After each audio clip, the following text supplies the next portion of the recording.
جوی پرورده ام گوهرتون و گوهرتنا جالی حشمت دی چکن اما کهیه که بین جالی جنوز نامده و که عربی بيجون مساواة شو پروردامه بناوي شهيد الحزيراني ام حملة شهيد الحزيراني ام دسبت كم شو تفهم هيد هوال زينا جديد شهيد كد ام انا تفكرني جي بحثا جيانا هوال زينا جي بتكن وشوا شهيد جي كتي شو پروردامه السر دوازار وجاي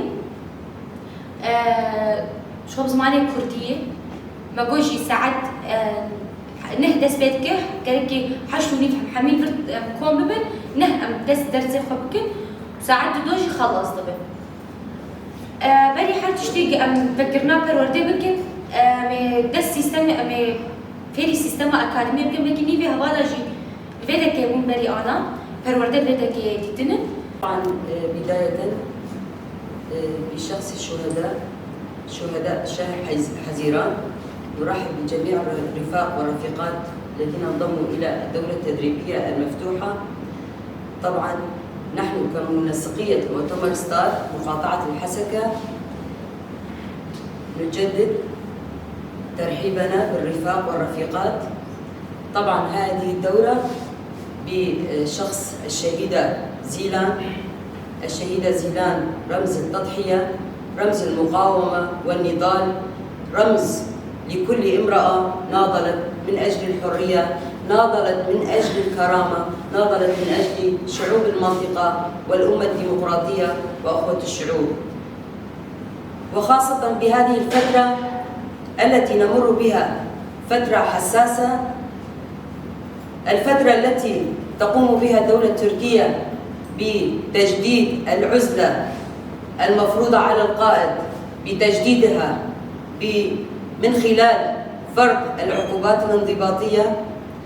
طبعا نقول عن التجريد الذي يستمر على القائد كونه الشهيدة زينة هي رمز المقاومة ورمز النضال ورمز التضحية التي قامت بالعملية الفدائية من أجل قائد الأمة الديمقراطية التي ضحت بنفسها بأغلى ما لديها بكل إرادتها وقوتها بتلك العملية الفدائية التي أدت بها إلى قتل العشرات من العدوان التركي ضمن حركة المرأة التحررية الكردستانية. نقول زيلان هي رمز لكل النساء، رمز للتضحيات النساء اللواتي ضحينا باستمرارية على نضال الشهيدة زيلان. الشهيدة زيلان هي رمز لجميع النساء التواقات للحرية، جميع الشعوب الذين ينادون من أجل الحرية.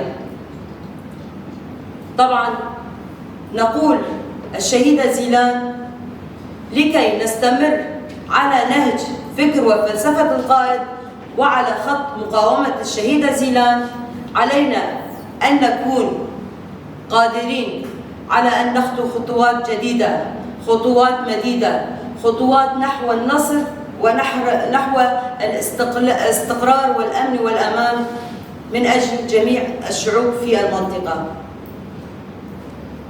نقول الشهيدة زيلان دائما هي كانت قدوة لجميع النساء، قدوة لجميع الشعوب. بهذا التدريب علينا أن نستمر نضالنا. يكون هذا ردا للعدو الغاشم، ردا لتلك الهجمات التي يمارسها العدو على مناطقنا، مناطق شمال وشرق سوريا. هذا التدريب سنكون باستمرارية افتتاح دورات تدريبية رغم الصعوبات، رغم الهجمات، رغم الوضع الاقتصادي التي تمر بها المنطقة، بتلك الهجمات التي استهدفتها الدولة التركية في ضرب البنية التحتية من أجل كسر إرادتنا، من أجل أن يقوم ضد الإدارة الذاتية. طبعا هذه الاستمرارية في الدورات التدريبية تكون ردا لتلك الهجمات، ردا لجميع العدوان الذي يمارس جميع الضغوطات على المنطقة في مناطق شمال وشرق سوريا. نكرر مرة أخرى، نقول بتدريبنا المستمر، بنضالنا، بمقاومتنا، بإرادتنا، سنكون دعما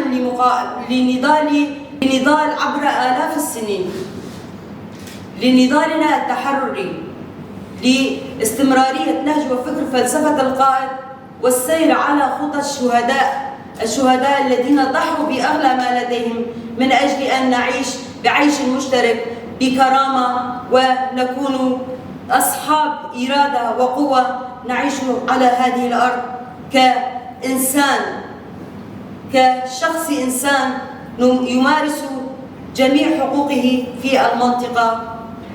وبهذا مرة أخرى نكرر ترحيبنا بالرفاق، ونتمنى لهم النجاح والتوفيق بهذه الدورة التدريبية المفتوحة، وشكرا. لما عم تحكي مع انسان مثلا حكيت بصوت عالي، بعدين المقابلك مثلا فهمك انه هذا الصوت العالي غير اخلاقي او غير لا، يعني صار في حياه جماعيه من الحياه الانفراديه. الناس صار ايش في عندهم؟ صار في حياه اجتماعيه او حياه جماعيه، صار في ايش؟ نطق عنا. هاي كلياتها ايش؟ اسمها تدريب، يعني حياتنا اليوميه بحد ذاتها، تعاملنا اليومي هو تدريب، ولكن التدريب انواع